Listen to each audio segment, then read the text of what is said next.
Hey, so welcome back to the Doggone Positive Way, where we're talking everything training, everything force-free, everything positive, and all kinds of resources for you guys. So we're going to get into it today. This was supposed to be a bonus episode from last week, but guess what?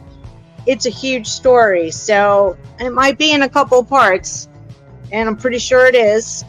So let's get into it. We're going to talk about some updates on a food recall, a new law being passed up in Virginia, and we're going to talk about a trainer that was arrested on felony animal cruelty charges. So let's get into it.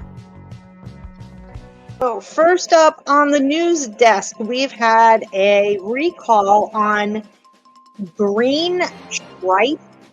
I got this off of the Dog Food Advisor. They sent me an email that they got a recall in, and it is a company called T as in Tom, D as in dog, D as in boy, D as in boy 7. Green tripe treats. There's metal objects found in them. So here is the, let me see, I got to share my screen with you guys. So just give me a second here. We're going to share screen, and we're going to do this first. Okay, so this is here, green tripe, 7-ounce bag, 2-pound bag, and a 5-pound bag. I like that they sell green tripe, but you know, something happened with their machinery. This is what the bags look like right here. And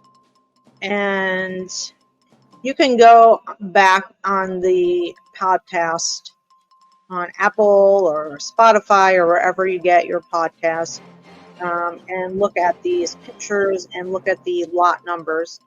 So you can check your bags if you have this, if you use this for your dog. So there's that. And then the next thing I had to tell you is, share this tab instead. This is about the Virginia law that's going into place on July 1st, and it is about making cat declawing illegal. So yay, the bill was passed. The first state, it says right here, New York.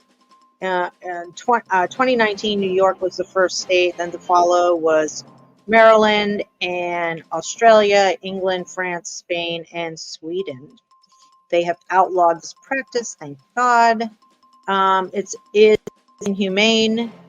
This is what happens. So you're really asking your veterinarian to amputate the first digit, basically the first part of their toe. So it's not just like, oh, removing this now. We're just going to pretend. It's about if you were to remove the first part right here, right there where it creases, right here in the first little indentation, if you were to remove that, that's comparable to this. This article I got, Bark and Whiskers. This is Dr. Karen Becker. She's a great resource, and I signed up for her newsletter. So, yeah, this is amazing. I'm really glad that they are outlawing that. So, I'm going to turn this music off. This is very raw. You're getting the inside view.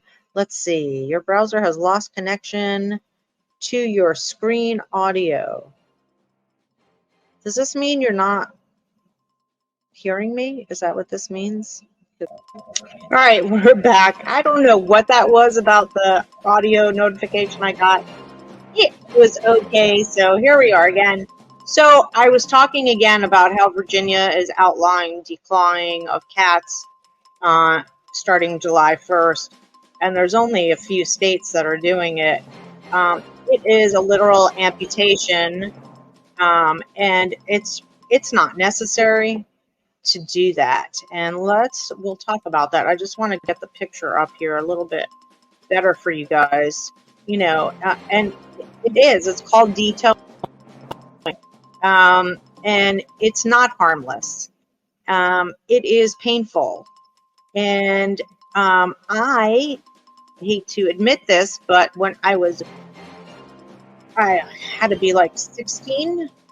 I was already out on my own, and I had a kitten, and I got him neutered, and the vet convinced me to do declawing, and I was like, okay, because I believed the vet, right? You're supposed to believe your vet. I did it. It was terrible. I felt so bad afterwards. And I just don't ever do that. Please don't ever do that. It is a literal amputation. This is the bone, and this is the socket. It's like a ball joint. You see that? And they cut that shit off, you guys. They are literally amputating. And people are like, well, what the hell am I supposed to do if my cat is... I'm going to turn this music off. It's annoying. What the hell am I supposed to do if my cat is clawing my furniture or my walls or curtains or whatever it is? Okay. All right. It's the same thing with any animal. Of course, you have to do management. So what does management look like with a cat with claws that is being destructive in your house? First and foremost, you need to take your cat to the vet and rule out any medical problems, do a blood work or whatever, and then you can determine whether it is the behavior is being caused by them not feeling well. That's the first thing you have to do, especially if it's something that's out of the ordinary. Do that, okay? So once you get to that point, you're like, okay, it can't be fixed with a pill, obviously. So what am I going to do? Get a company out there called Soft Paws. I didn't download it. You can look it up. It's on Amazon. Walmart probably sells them. Like, you can buy them everywhere. So they're nail caps that go over the actual nail of the cat. Now, I've used it on dogs when they have an irritation, especially the armpit one, because you know how they bring their back leg up, their rear leg up to their armpit, they're on their front arm, and they're scratching, and they've torn the hell out of their armpit, and they make it raw. So what I would do, I was like, you know what? Because they make them for dogs too. This is what I'm going to do. I'm going to get the Soft Paws for dogs, and I got him for Rufus. He had different skin problems because he was a white dog, so every now and then he'd have some kind of weirdness happening, and I would just put those on him. And I did this for other dogs. I recommended it to my clients. It's really, really a great option to prevent damage, So do you have to change them? Yeah, because your cat's nail grows. Can you trim your cat's toenails? Yes, you can. Do you?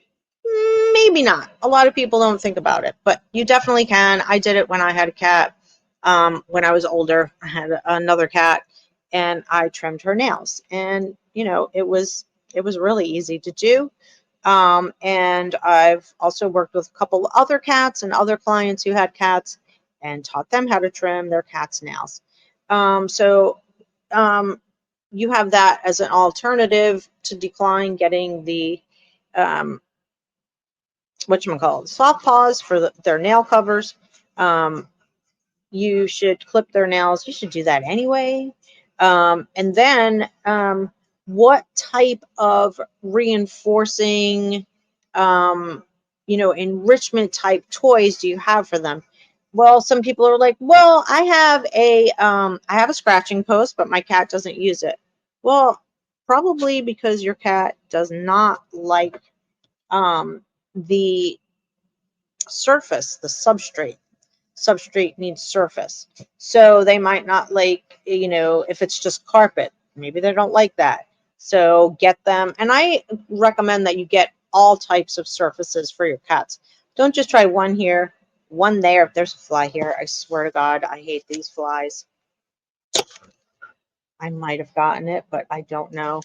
Okay, so they might prefer a burlap surface, or they have ones where rope is wrapped around this way or cardboard. So get everything for your cat. You want to set them up to be successful, right? The second thing that you can do is, guess what? They love Kong toys and puzzle toys. So get puzzle toys from them. For them, everything that I teach you to do with your dogs, you can do with your cats. There's no reason why you shouldn't be doing that for your cats and providing for them. Okay. And you do not have to declaw your pets, your cats. You just don't. It's not necessary. You have to provide enrichment for them. You have to provide places for them to be a cat and use their claws, because that's what they do. They sell so many different things. So you have a lot of different options of how you can enrich your cat's life. Also, they sell these really cool, like, what do you call it? Like tracks or little pathways, or they look like shelves that are stepped out, and you can put those up in the house on the walls. Listen, our house is for the dogs. If you have animals and you're super dedicated to them, you're going to have at least one area. You should have at least one area that's dedicated to them, whether it's in their crate, or where the room you keep their crate in, or wherever. You need to provide for them, because here's the thing: when you don't, that damn flies back, when you don't provide for them, they will provide for themselves. And when they provide for themselves, they screw up all your shit. Okay, they chew your walls, they scratch your curtains, they do all kinds of things. Okay, so please, if you have a cat and you're having problems, just give me a call and email me, and we'll talk about it and get you some solutions to the problems that you are having. So let's continue on. So at the top of this, I was like, oh, this is just going to be a real quick, it was going to be a quick little bonus episode last week. Oh my gosh, no. I started, here's what I'm talking about. I'm talking about the arrest of this trainer. Let's see, here we go. Okay, let me share this instead. And I'm actually going to get rid of this. All right, there we go. You're seeing everything. All right, so this trainer was arrested for animal cruelty, and the videos kept unfolding and unfolding and unfolding, that this case actually goes all the way back to at least 2014, probably before that. But I'm going to play you several clips from the news, and I will stop things as we go and comment, and then either start up or we'll just go right on to the next one. They're short clips, they're like 2 to 3 minutes long, but I encourage you to listen to them and watch this. I think it's really important for a pet owner to realize what is going on out in the animal world for our domestic animals, for our dogs and our cats, and our birds, our small animals, but and who you're hiring, how you're hiring them, and what you're doing. So let's listen to this first clip right here. This was back in, when, I can't see this one, when it was released. I don't know, but we're just gonna head. I'm just gonna. Oh my gosh. Yeah. Tiffany and Mike Owen. Yeah, she should not be in business. sit on their Palm City porch, and like so many others we've talked to, are furious. Makes me angry. Yeah. The couple is now one of 5 we've reported on who say their dogs died in the care of Nikki Camerlango, who owns dog training facility Positively Paradise in Palm City. Our investigation began in November of 2022, with the most recent dog dying just this week. The sheriff's office says after just 4 hours in Camerlango's care. How is she continuing? Mike and Tiffany say in 2014 they left their puppy Gibbs with Camerlango for a week of training while they went on vacation. The day they came back, we got a text from her that our dog had passed away. We were just in shock. We left her with a healthy dog, a puppy, and we came back and there was no... Can I just tell you how fucked up it is that she texted them? Really? reason why that dog should have passed away. Camerlango's explanation. She kind of said, well, it could have been a snake bite. And they had no reason to question that until they saw others come forward sharing similar stories. I mean, I feel bad. I felt bad for her at first because maybe this is just a horrible coincidence, but no, I don't think that's possible. The Owens didn't order a necropsy and don't have the vet records anymore, so we may never know exactly what happened. They didn't file a police report at the time, but said they will now. We also reached out to Camerlango to address the new accusations, but she hasn't returned my calls. But Martin County Sheriff's Office Chief Deputy John Budenseek says he doesn't believe it's a coincidence. No, not at all. I think something is nefarious that's taking place there. I have 2 pets, 2 dogs. And I can't imagine dropping them off perfectly healthy and then getting a call that something bad happened to them. In 2022, when the Sheriff's Office launched their first investigation into Positively Paradise, Camerlango was cited 8 times for improper care of animals. Multiple neighbors in the area told me they saw Camerlango attaching dogs to a golf cart with leashes and running them around the block, which we asked her about in February. We very safely have them on leash, running at a pace they pick. We are not dragging them. We're not forcing them to run. We're not taking the old fat dog. We're taking the dogs. Her freaking attitude is disgusting. She's like severely defensive. She is also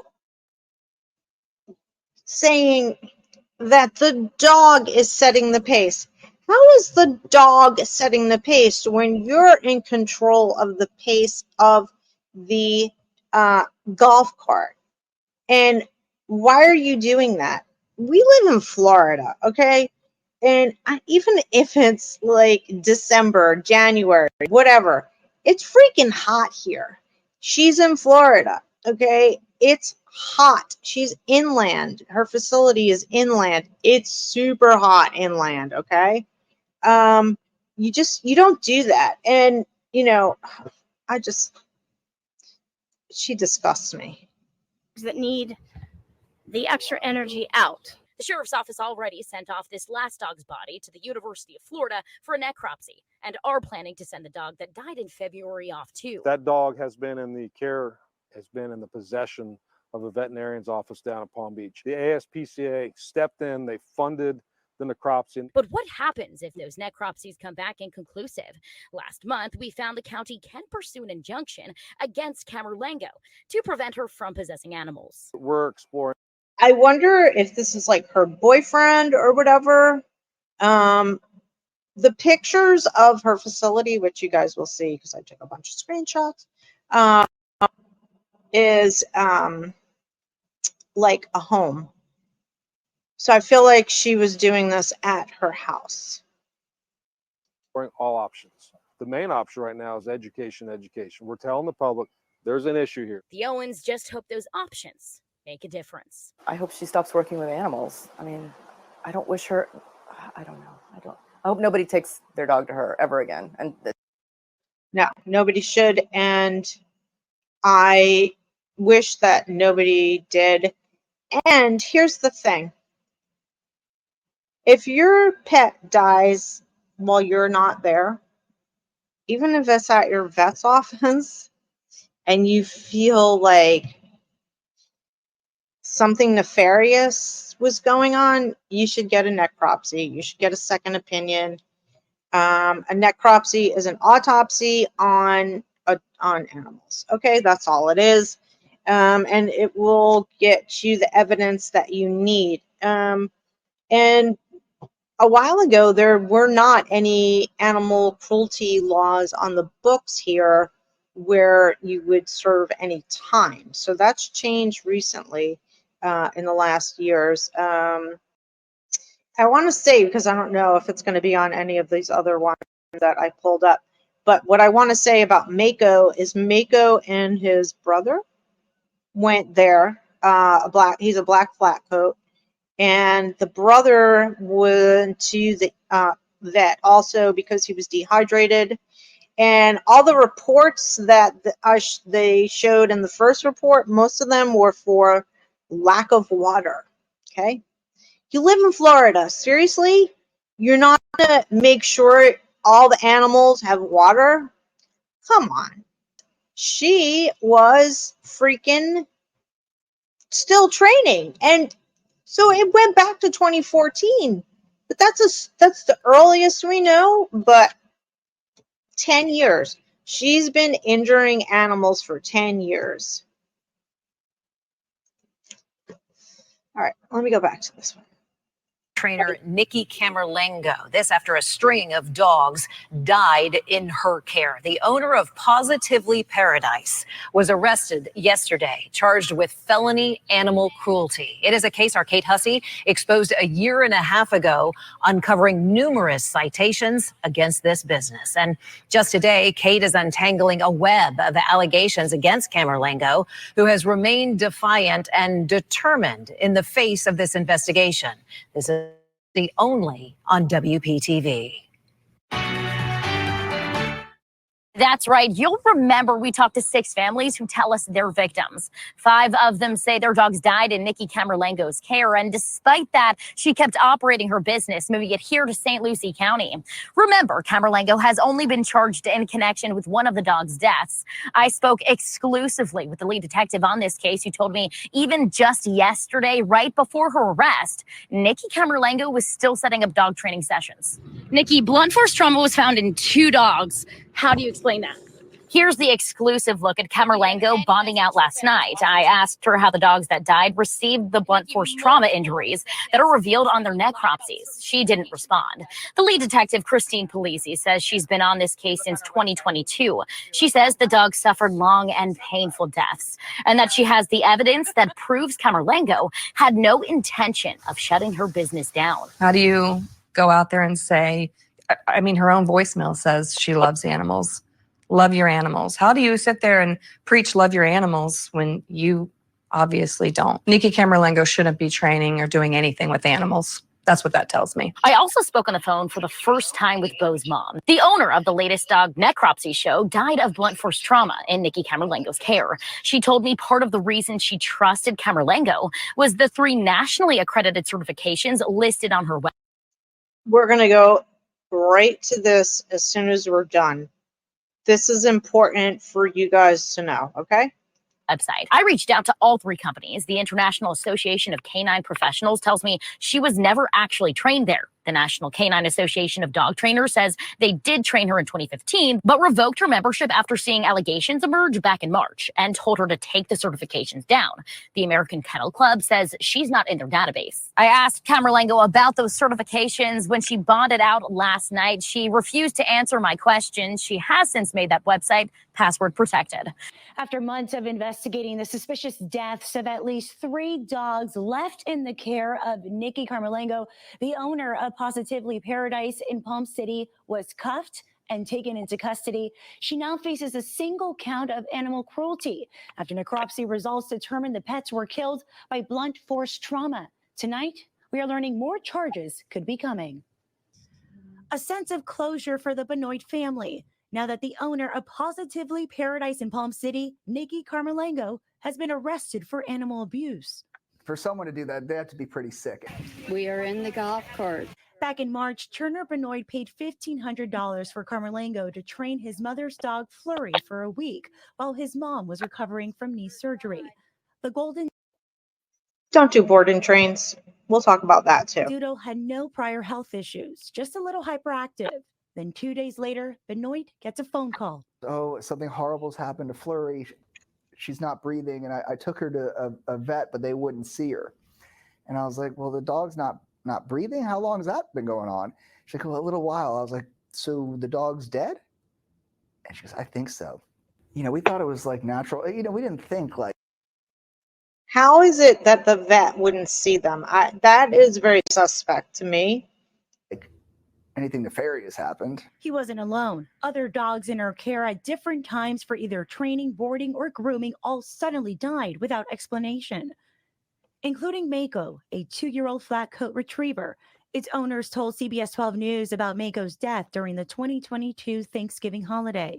When the two dogs that we have passed away, she did not immediately notify the owner of the dogs. We were not immediately given possession of the dogs, and therefore the necropsies were not started in a timely fashion. Necropsy lab results determined Flurry and a third dog, Bo, died of blunt force trauma. Detectives say it wasn't quick. These dogs suffered painful deaths. How do you feel knowing that this is the way Flurry passed away? It's horrible. It's just so sad. Detectives ultimately alerted the community about Carmelango. That's when multiple victims started coming forward to report their experiences. Many healthy dogs, mostly under 4 years old, either died or became severely sick at this business, some dating back years. She would cry in front of them, and I just believe she made them feel sorry for her.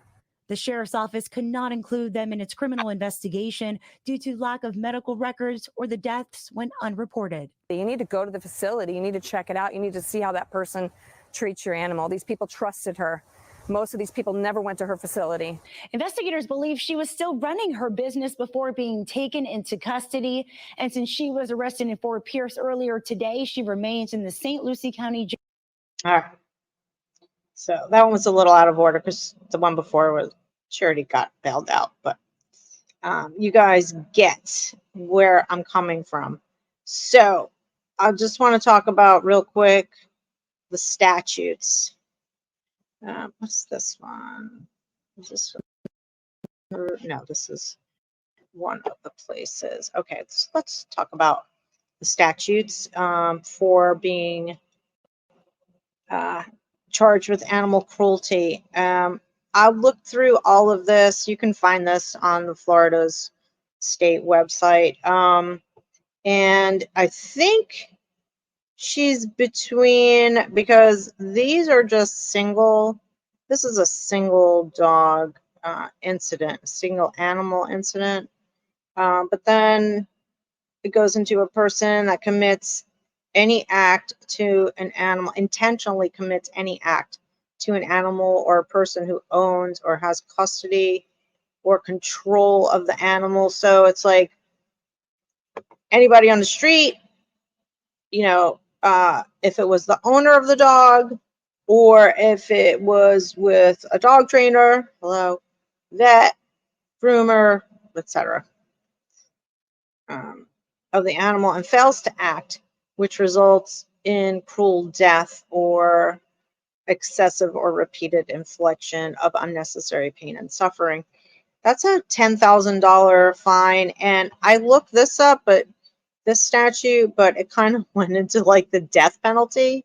So I don't know. I didn't want to go all the way down that rabbit hole because there's a lot here, but I just want you guys to see the gravity of the situation. Here on number 3, it says a person who commits multiple acts of animal cruelty or aggravated animal cruelty against an animal may be charged with separate offense for each act.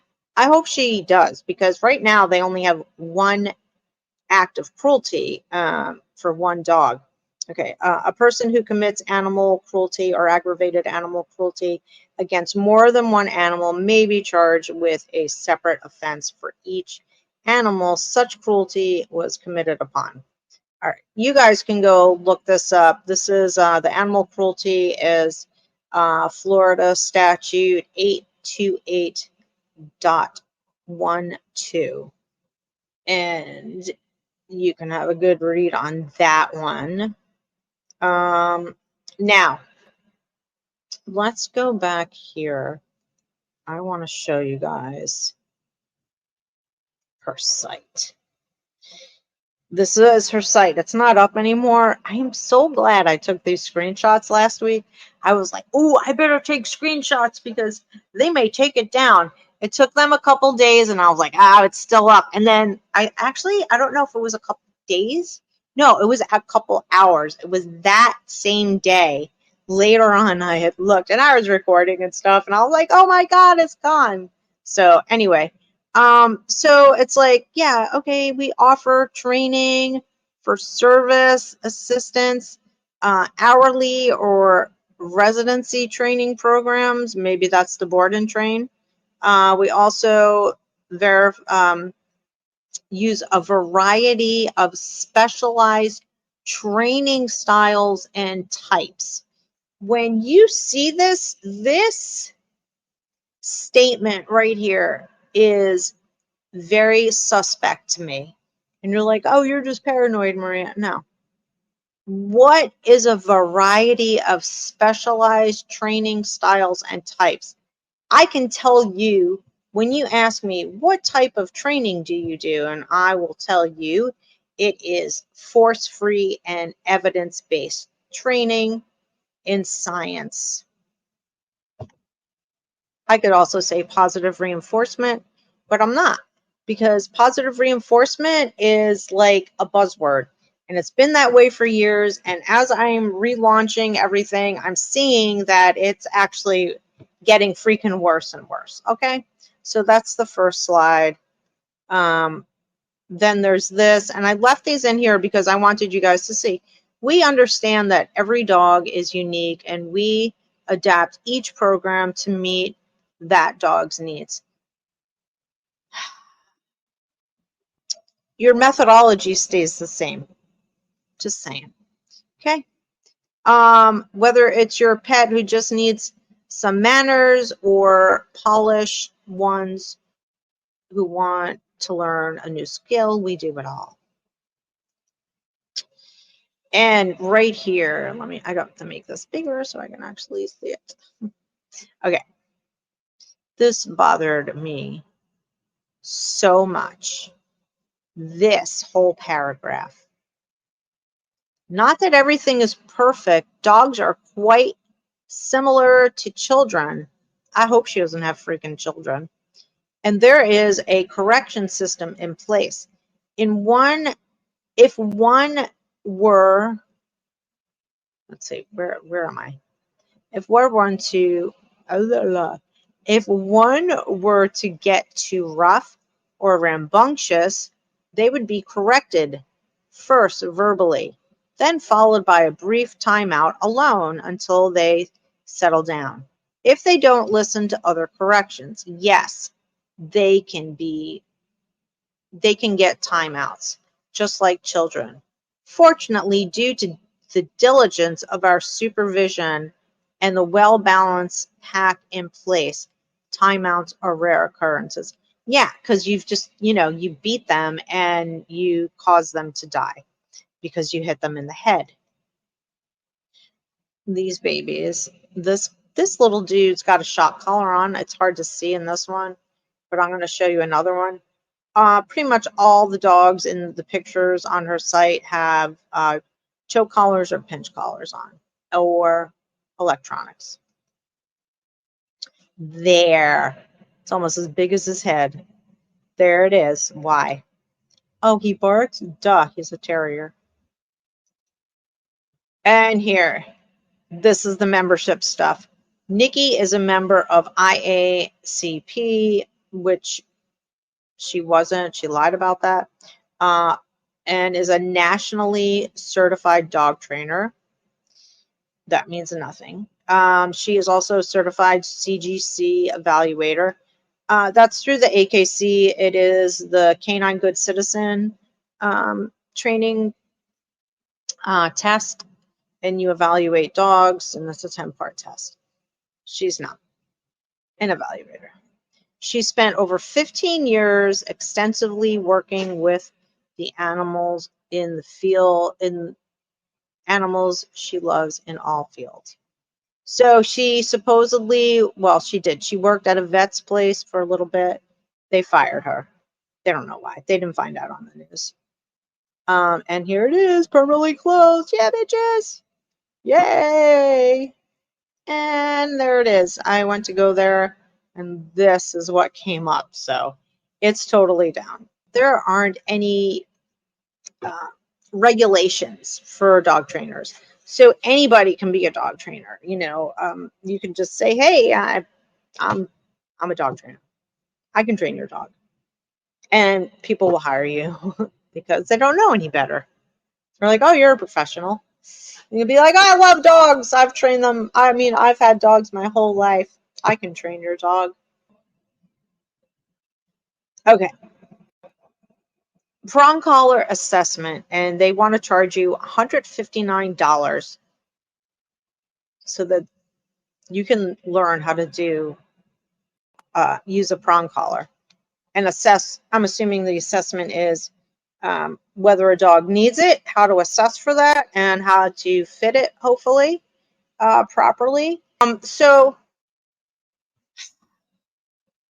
if you're going to use punishment and you're going to use an aversive correction, like a choke chain or a pinch collar or a shock collar, you better have really good timing, because otherwise you are punishing the wrong thing. You're also causing damage to the dog's trachea with the choke chain and a pinch collar. You are suppressing behaviors. You are squashing growling. You are squashing barking. You are squashing all the warning signals about Lima. Least intrusive, minimally aversive. It's fine, okay? But I feel like there's a part in it where I feel like it can almost give the impression that it's okay if you use some kind of punishment. Let me see. Where is it? There is, punishment should never be the first line of treatment in an intervention, nor should it make up the majority. Let me see if I can share this with you guys. I know I can. I just.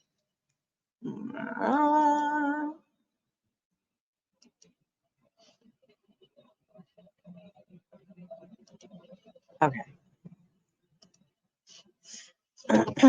Punishment should never be the first line of treatment in an intervention, nor should it make up the majority of a behavior modification treatment or program. Further, it should be discontinued as quickly as possible once the desired behavior change has taken place.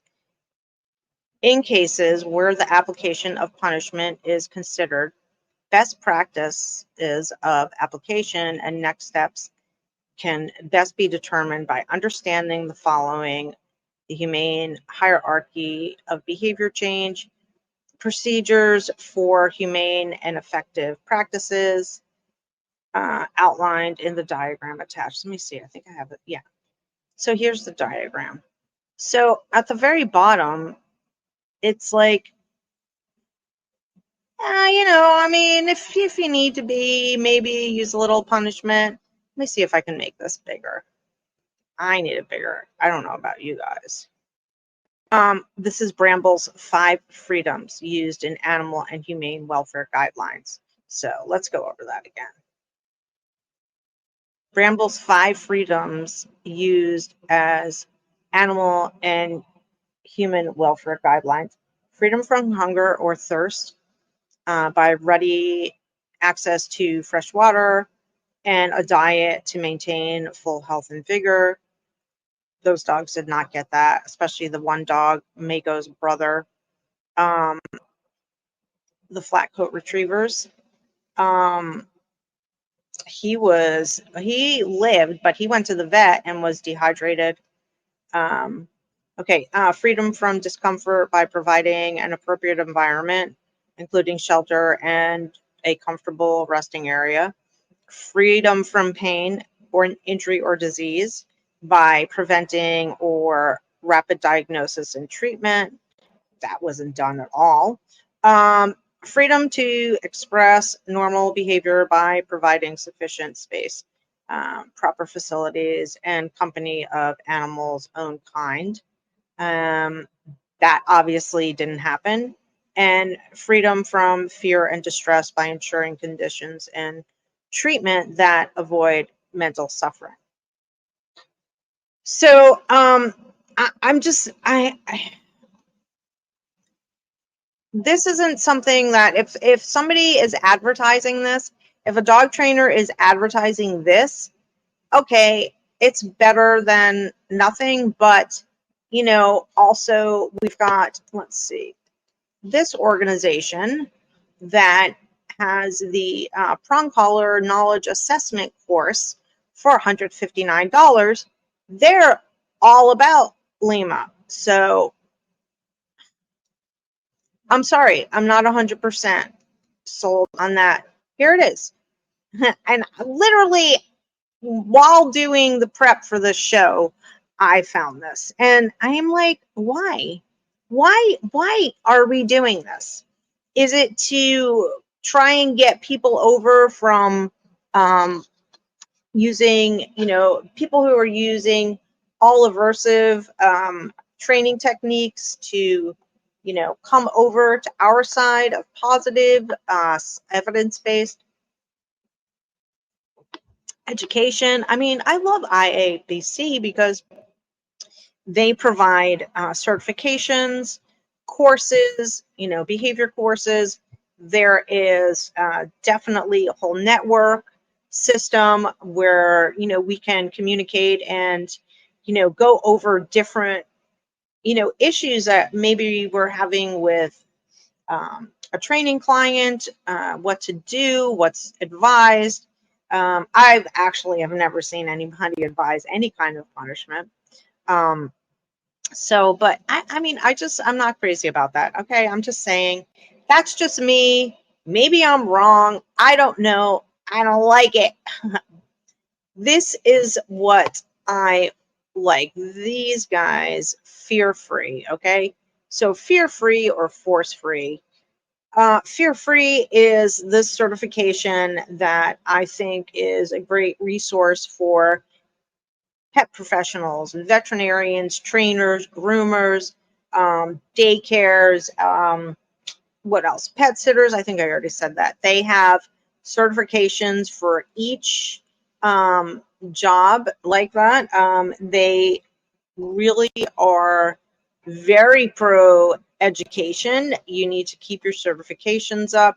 You can't just join. This is not a membership that I could just drop, whatever, $150 and be a member and not do anything. If I want to join, I need to take courses.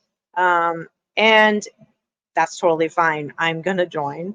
And I'll probably stay a member of IAABC because there's a lot of good information, but I'm bouncing around. I'm sorry. I'm bouncing around and not sharing any of these. So here, share this instead.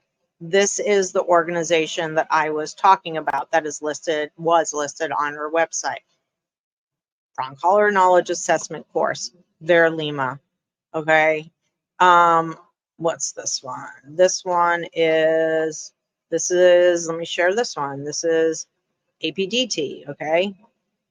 And like I said, I used to be a member. APDT was one of, if not the first organization that was behavior based that I went to, that Dr. Ian Dunbar started, and was just life changing, career changing for me. And I'm forever grateful for them.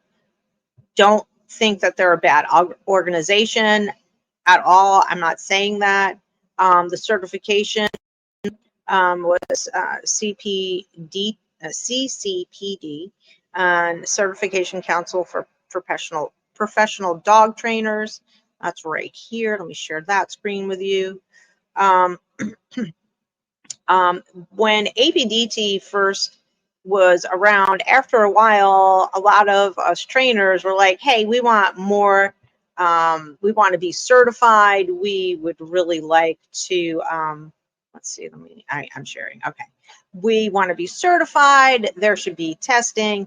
And they developed a behavior test. And myself and some of my colleagues from over in Tampa Bay area, we were, maybe it was during the very first rollout of the test. And it was very exciting for us because we were like, finally, there's some type of certification. That's awesome. And it was great. It really was a good time. Now, I didn't just take courses through APDT. I did, there are a lot of courses out there for behavior. One of the organizations, I don't think it's still called PuppyWorks, but used to be puppyworks.com, throwback. And they just kind of facilitated a lot of different behaviorists or trainers that were really great that I really wanted to continue learning from. So I used that as a resource to source out where they were going to be. And also I took some coursework up at Cornell. It was the best time. It was a long weekend. And, it was about behavior and medications. It was an excellent, very immersive, intense weekend, and I met some amazing people and Dr. Catherine Hout was the main facilitator, instructor, and not facilitator, instructor. And there were several other vets that I can't remember their names right now, but it was so cool. It was great. But so for a dog owner, and you're not, I'm coming to you from the other side. I'm coming to you from the trainer side, the professional side. But I want you to be aware of what's out there. And some of these buzzwords, I'm going to close these up here. Just give me 1 second. I'm going to leave the fear-free open. And you know what? I'm going to leave that open too. So let's go back to sharing.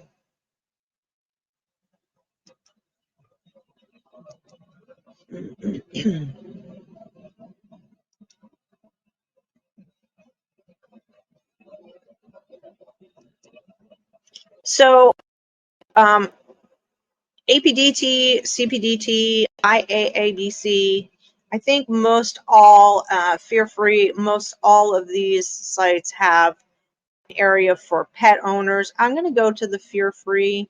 And what I like about this is that they have a whole basic library for you guys to just, you want to learn something, listen to a podcast. They've got a whole library, fears and anxiety, new pets, training, grooming, travel safety. I mean, there's a plethora of information here. Videos. So if it's easier for you to learn visually, you have that as an option. You also have a way for a trainer search, a vet search. You put in all of your information and you will get a directory of veterinarians, dog trainers, groomers, pet sitters, any kind of pet professional that is fear-free certified, and you can look up what their certification is. So I think this is one of the best ones to look up a trainer or something else in your area as far as any professionals that you need for your pets. So let me go back over here. Okay. I'm just going to leave this up. I really like Fear Free. It is, the philosophy is that, we're not going to use force. We're not going to punish. You don't have to punish your pet in order to get them to behave for you. You just don't. Is it tempting sometimes when you get irritated and pissed at them? Yeah, probably. I mean, I've been there. I've yelled at my dogs. That's like normal. You're a normal person, okay? But do you want to hurt your dog? No. So you don't want to use aversives like pinch collars and shock collars, all right? or choke chains. You want to keep it positive. You want to increase the good behaviors. You want to manage the bad behaviors. So basically, what I look at when somebody comes to me and their dog has a problem, say it's a dog who's had, been pretty good and they're like 5 or even younger, all of a sudden the owner says, well, there's a sudden just aggression that just creeped out of nowhere. Usually it's not creeping out of nowhere. I mean, it's something that has developed over time, and maybe they missed it, or maybe they're just kind of minimizing what signals the dog is giving them. And now the dog is just like a resource guarder of, let's just say, one of the owners. So first of all, I don't need to see it, so you don't need to film that. I do like video, but I don't need you to recreate anything, okay? If you already happen to have something on tape showing a behavior, fine, send it. But I don't want your dog practicing, and I want everybody to be safe. But let's just take this. Behaviors don't creep up out of nowhere. If there's a behavior problem that is happening that you think is sudden, then you need to go to the vet, and that's what I'm going to have you do, and get a full blood workup, x-rays, the whole 9. I want to rule out anything medical that could possibly be going on, because if it's medical, we're wasting time and you're wasting your money, trying to fix a problem that is medical.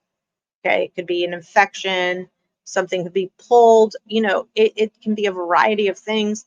That's why I want you to go to the vet. Okay, we rule that out. At minimum, you have a baseline. We're going to manage the behaviors. Maybe it's I don't know, let's just say your dog is resource guarding, like I said, the person. Well, we're not going to let the dog come on the couch because they're resource guarding the person on the couch, and the person is sitting on the couch and the dog is there and the person is petting the dog. We're not doing that. We're just going to, when the dog comes up on the couch, you're going to get up. That's a management.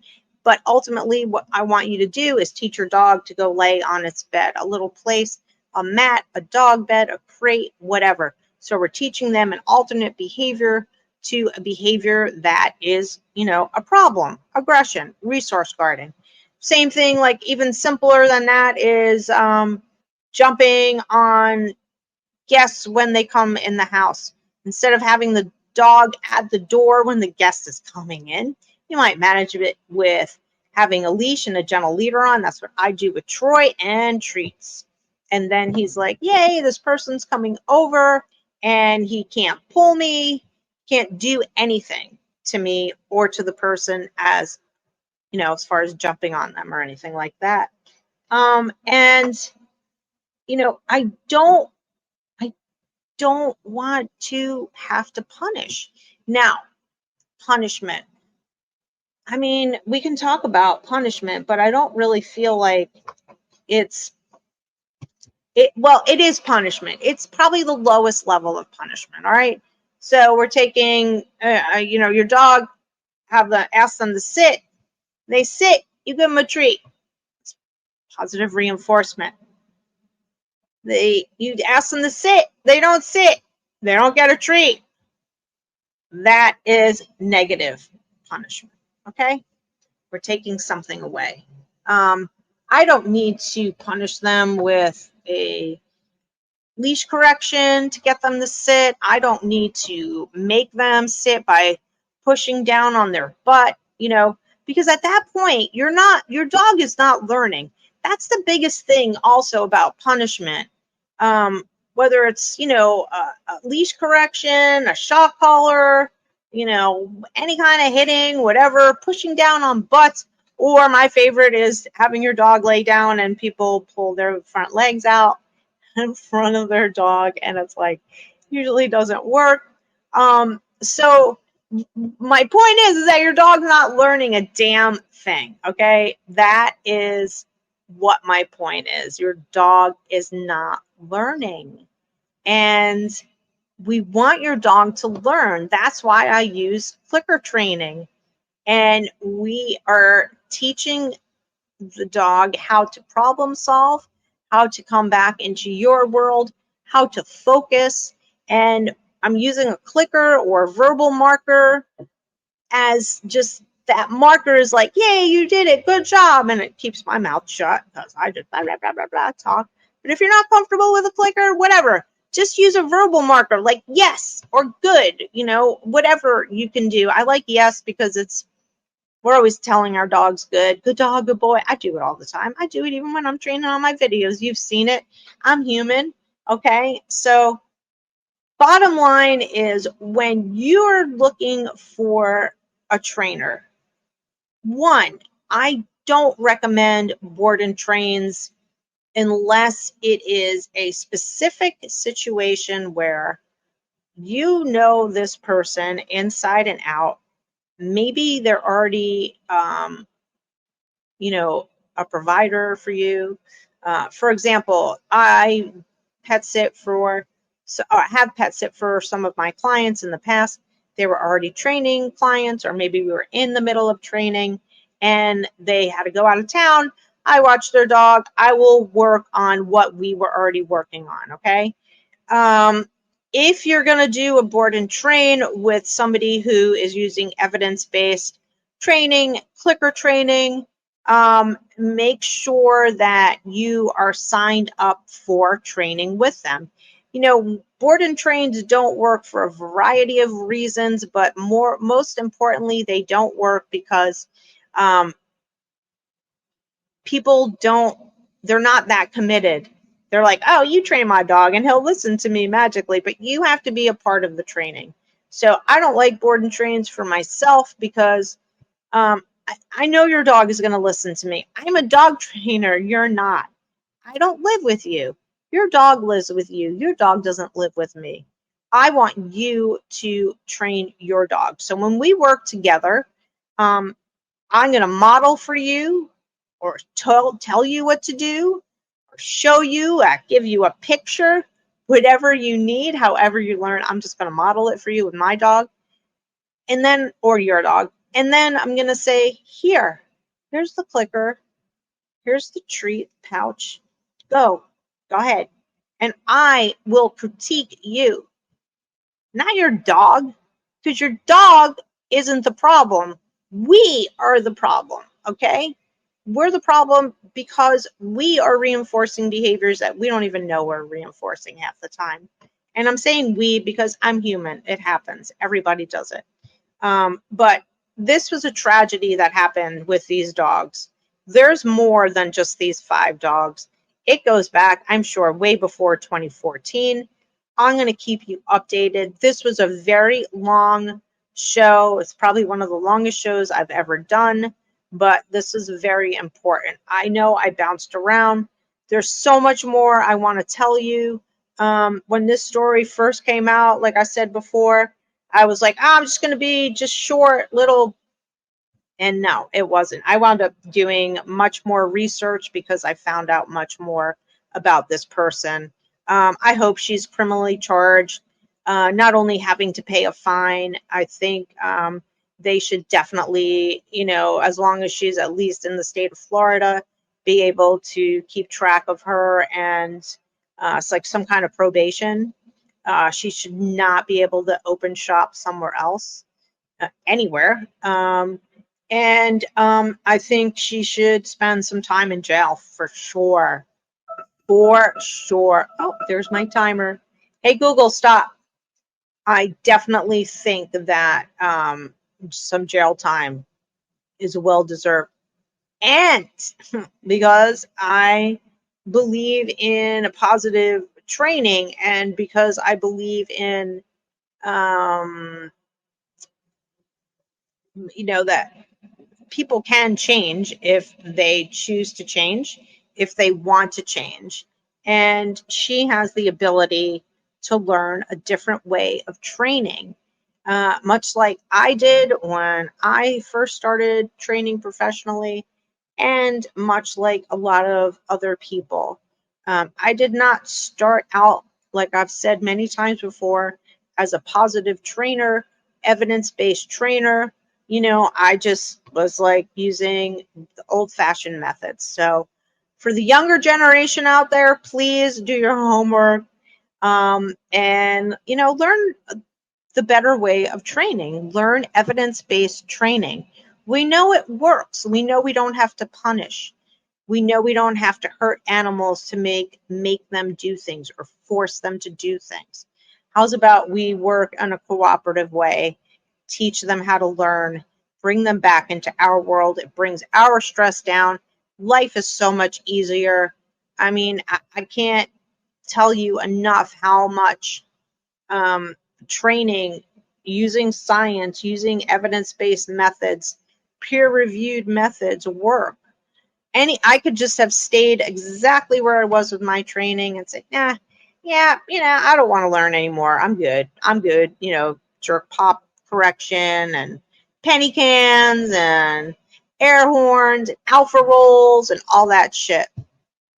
Guess what? I can't do that anymore.